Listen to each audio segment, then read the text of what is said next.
Hey guys, welcome back to our YouTube channel. तो मैं हूं अंकित बेस्ट ए स्क्वाड से और आज मैं आपके लिए रिव्यू लेकर आया हूं पावर रेंजर डायनो फ्यूरी के सीजन 2 का, जिसके अभी तक हमें 11 एपिसोड्स देखने को मिल गए हैं। और आज मेरे साथ हैं अजय, और मैं अजय के साथ मिलकर करूंगा इन एपिसोड्स का रिव्यू। तो इस वीडियो में सिर्फ हम फर्स्ट 5 एपिसोड्स को ही रिव्यू करने जा रहे हैं। बाकी के एपिसोड्स के रिव्यू आपको अजय के चैनल थ्रिल स्टेशन पर मिल जाएंगे और उसका लिंक आपको डिस्क्रिप्शन में मिल जाएगा। तो चलिए इस वीडियो को शुरू करते हैं। तो सबसे पहले हम बात करेंगे सीजन 2 के एपिसोड 1 का, जिसका नाम था न्यूमेरो उनो। तो अजय, आप बताओ आपको इस एपिसोड में क्या क्या चीजें अच्छी लगी।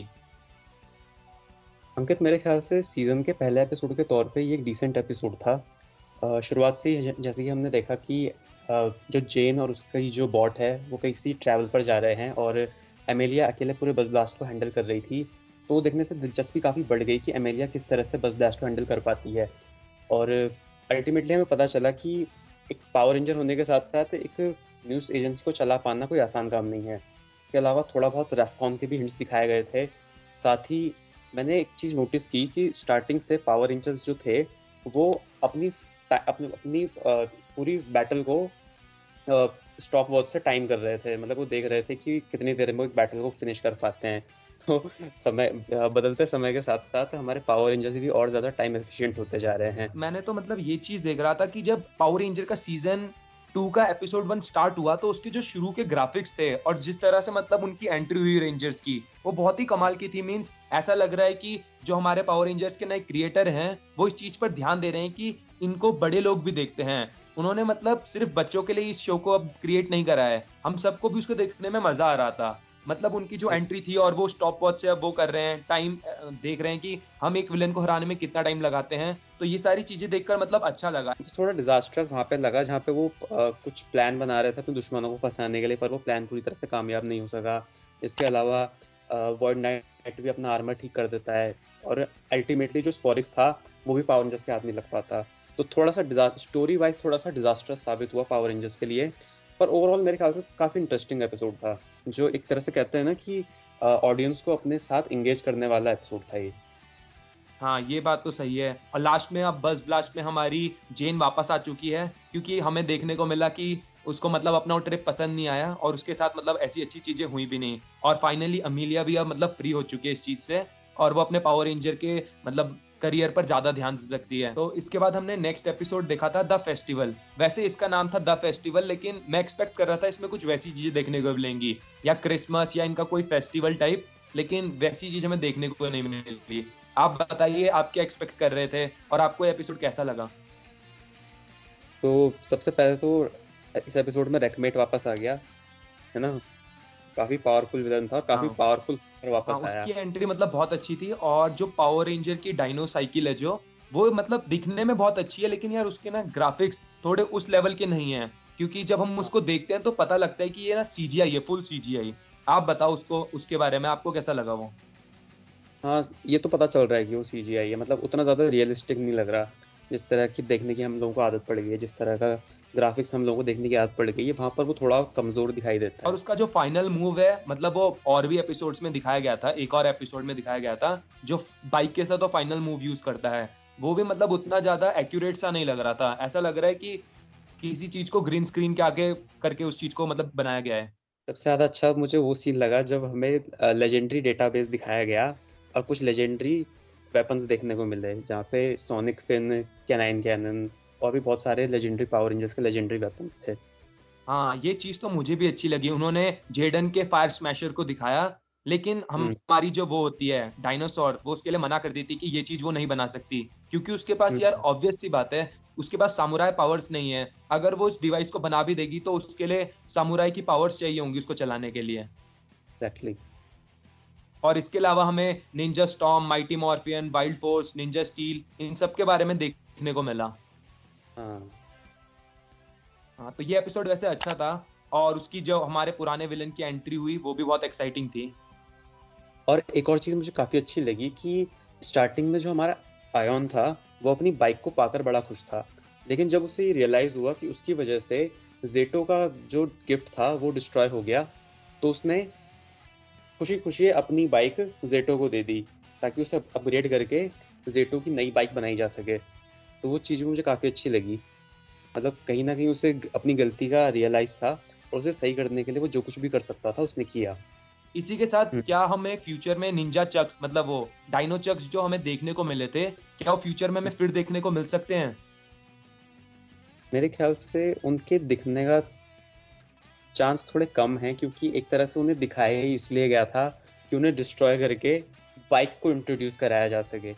तो मेरे ख़्याल से तो वो दिखने के चांसेस काफ़ी कम हैं, लेकिन अगर आ जाएँ तो मैं हैरान नहीं होऊँगा, क्योंकि वो काफ़ी अच्छा हथियार था और उसकी ज़रूरत पड़ सकती है आगे चलकर भी। हाँ, मुझे वो मतलब जब वो ओवर पावर करने लग जाता है डायनो चक्स की मदद से, तो वो सीन अच्छा लगा था, लेकिन फाइनली वो चक्स डिस्ट्रॉय हो गए थे और खराब हो गए थे। अब फ्यूचर में शायद हमें वो देखने को मिल सकते हैं, शायद। तो ये वाला हुँ। एपिसोड मतलब अच्छा था। अब बात करते हैं हमारे नेक्स्ट एपिसोड की, जिसका नाम था मिसिंग पीसेस। भी मेरे ख़्याल से अच्छा था, लेकिन एक छोटा-सा मुझे इसमें ड्रॉबैक ये लगा कि मुझे टाइमलाइन समझ में नहीं आई, क्योंकि इस एपिसोड के अंदर जो स्लाइडर था वो पावर रेंजर्स की मेमोरीज़ इरेज़ कर देता है ना? और हाँ, स्टार्टिंग में हाँ। एक सीन में एमेलिया बोलती है कि उसे अपने कंधे में दर्द हो रहा है, लेकिन उसे याद नहीं है कि वो चोट उसे क्यों लगी है कंधे में। लेकिन जो मेमोरी इरेज़ करने वाला सीन था, वो तो कंधे में चोट लगने के बाद आया था। इसलिए मुझे थोड़ी टाइमलाइन को लेकर मैं थोड़ा कन्फ्यूज़ हो रहा था इस एपिसोड में। पर अगर ये सब छोड़ दें, इसके अलावा जो कुछ भी एपिसोड के अंदर दिखाया गया है, फॉर एग्ज़ाम्पल के लिए रेफकॉन को ढूँढने की वो जो रिसर्च जारी है, वो थोड़ा बहुत प्रोग्रेस करती है। जैसे कि आपने बताया कि सोलोन को वो लोकेशन मिल जाती है जहाँ पर रेफकॉन एक समय में हुआ करता था। वहाँ से एक बीकन ज़ेटो को मिल जाता है, वहाँ से थोड़ी बहुत इन्फॉर्मेशन क्लियर होने लगी है और मेरे ख़्याल से आने आने वाले टाइम में और ज़्यादा चीज़ें हमें बताई जाएगी रेफकॉन के बारे में। इसके अलावा मुझे वाला सीन काफ़ी अच्छा लगा जब पावर रेंजर्स को फाइनली ये रियलाइज़ होता है कि कुछ चेंजेस किए गए हैं, कुछ छेड़छाड़ की गई है उनकी मेमोरीज़ के साथ। यहाँ पर हमें टेक्नोलॉजी का यूज़ देखने को मिलता है और पता चलता है कि टेक्नोलॉजी कितनी तरह से इंसान को और इंसानियत को फ़ायदा पहुँचा सकती है। क्योंकि अगर एमेलिया वो क्लिप ना देखती, तो उसे कभी रियलाइज़ ही ना होता कि उसकी मेमोरीज़ के साथ कोई छेड़छाड़ की गई है। तो वो चीज़ भी मुझे काफ़ी हाँ। अच्छी लगी थी। जैसे पहले सारे के सारे रेंजर्स मतलब सोलोन की बात को नहीं मान रहे थे। वो सब सोच रहे थे कि मतलब सोलोन का शायद सिस्टम में कुछ प्रॉब्लम है और इस वजह से वो सही चीज़ डिटेक्ट नहीं कर पा रही है। लेकिन फाइनली जो होता है कि उनकी मेमोरी के साथ छेड़छाड़ की गई होती है। फाइनली जब ज़ेटो को इस बारे में पता चलता है, क्योंकि ज़ेटो भी जो रेड रेंजर था और लीडर था टीम का, वो भी बिलीव नहीं कर रहा था सोलोन को, बल्कि सोलोन उसके साथ इतने टाइम से रही है। लेकिन फाइनली उन सबके बीच सब कुछ सॉर्ट आउट हो जाता है और वो फिर से उन्हें पता चल जाता है कि सोलोन सही बोल रही थी। जी। अच्छा, ये वाला एपिसोड मतलब अच्छा था। अब बात करते हैं टाइनी ट्रबल की। तो ये वाला एपिसोड यार बहुत ही मेरे को फ़नी लगा और मतलब मज़ा भी आया देखने में कि उन्होंने अपना नया ज़ॉर्ड कैसे फाइंड करा और ये भी पता चला कि ज़ॉर्ड रिप्रोड्यूस कर सकते हैं। और मैं हुँ। और ऑली ये दो हम दोनों मतलब ये चीज़ सुनने के बाद बहुत ही मतलब वो हो गए थे कि ये कैसे हाँ, हुआ? एक मतलब एक मेगाज़ॉर्ड अपने आप को मतलब एक ज़ॉर्ड अपने आप को रिप्रोड्यूस कैसे कर सकता है? आपको कैसे लगी मतलब ये चीज़? ये चीज़ मुझे भी काफ़ी ज़्यादा अमेज़िंग लगी कि ये सब भी दिखा रहे हैं पावर रेंजर्स में। कुछ नई चीज़ देखने को मिलती है तो मज़ा तो आता ही है। इसके हाँ। अलावा मेरे ख़्याल से ज़ॉर्ड को अगर हटा दिया जाए तो ये एपिसोड आयॉन पर भी काफ़ी फ़ोकस करता है। जैसे कि स्टार्टिंग में हमें पता चलता है कि जो आयॉन है वो ज़्यादा टीम के साथ इन्वॉल्व नहीं होता, वो अपने में ज़्यादा रहता है, क्योंकि उसे ऐसा लगता है कि वो तो 65 मिलियन साल से पावर रेंजर है, तो उसे दूसरे पावर रेंजर्स के साथ ट्रेनिंग करने की भी ज़रूरत नहीं है, दूसरे रेंजर्स के साथ ज़्यादा इन्वॉल्व होने की भी ज़रूरत नहीं है। तो एपिसोड का एंड आते-आते हमें समझ में आता है कि लड़ाई के नतीजों को सिर्फ़ तजुर्बे के आधार पर नहीं छोड़ा जा सकता, क्योंकि सिर्फ तजुर्बे से ही लड़ाई नहीं जीती जा सकती, एक टीम स्पिरिट डेवलप करना भी ज़रूरी है और टीम स्पिरिट को डेवलप करने के लिए अपनी टीम के साथ टाइम बिताना और उनके साथ प्रैक्टिस करना भी बहुत ज़्यादा इम्पोर्टेंट है। तो ये देखकर भी मुझे काफ़ी मज़ा आया। इसके अलावा फाइनली सेंटोरा ने अपनी आँखें खोली और मुझे वो कॉन्जरिंग फ़िल्म की व्लैक की तरह लग रही थी। मुझे थोड़ा डर लग रहा था उसे देख के। हाँ, क्योंकि अब तो वॉइड क्वीन की भी एंट्री हो चुकी है शो में और मतलब वो हुँ, दिखने में शुरू में बहुत ज़्यादा डेंजरस लग रही थी। वैसे तो जहाँ हमें पता चलता है कि वॉइड नाइट का मतलब ऐसा कोई इरादा नहीं है कि वो ह्यूमन्स को हिट मतलब ह्यूमन्स के साथ वो कुछ नहीं करना चाहता है। वो बस अपनी वाइफ को लेकर इस प्लैनेट को छोड़ना चाहता है। तो इसके बाद जो हमने नेक्स्ट एपिसोड देखा उसका नाम था स्टिच्ड अप, जहाँ हमने देखा कि मतलब जो हमारी ग्रीन रेंजर है, यार उसको अपनी मॉम की बनाई हुई ड्रेस पसंद नहीं आती। मतलब अपने लिए उसकी मॉम अभी तक उसके सेंस को समझ नहीं पाई है कि उसको किस टाइप की ड्रेस चाहिए और वो यही चीज़ सोचकर यार अपनी मॉम को थोड़ा मतलब हेट करती है उस टाइप से। तो फिर आपको ये एपिसोड कैसा लगा, ये वाला स्टिच्ड अप? मेरे ख्याल से ये एपिसोड हमें ये बताने की कोशिश करता है कि हमें कभी भी जल्दबाजी में कोई फैसले नहीं लेने चाहिए, क्योंकि उसकी मॉम के थ्रू से जो गिफ्ट आया था वो एक तरह के मिस कम्युनिकेशन की वजह से हुआ था। उसकी मॉम ने उसके लिए वही भेजा था जो वो चाहती थी असल में, पर थोड़ी बहुत गलती वहाँ पर हो गई कि जो गिफ्ट फर्न को जाना था वो इजी के पास आ गया, और इजी ने बहुत जल्दी से एक ओपिनियन बना लिया अपने दिमाग में कि उसकी मॉम उसे समझती नहीं है, जो कि असल में सही बात नहीं थी। उसकी मॉम ने उसके लिए सही गिफ्ट ही बनाया था। तो मुझे ऐसा लगता है कि इस एपिसोड के थ्रू ये बताने की कोशिश की गई कि रुको, सोचो और चीज़ों को अच्छी तरह से समझने की कोशिश करो और उसके बाद रिएक्ट करो। तो तो ये आपको चीज़ मैं मेरे एक फैक्ट बताता हूँ वैसे इस वाले एपिसोड से रिलेटेड। यहाँ पर जी, हमें पावर रेंजर बीस्ट मॉर्फर का एक रेफरेंस मिला है। क्या आपने उस चीज को नोटिस किया? नहीं, कहाँ पे? यहाँ पर यहाँ पर वो एक शो के बारे में बात करते हैं, आपको याद है? उस शो का नाम वो बताते हैं कुंफू, कुछ कुंफू कुंफूएटिव। हाँ, हाँ, हाँ।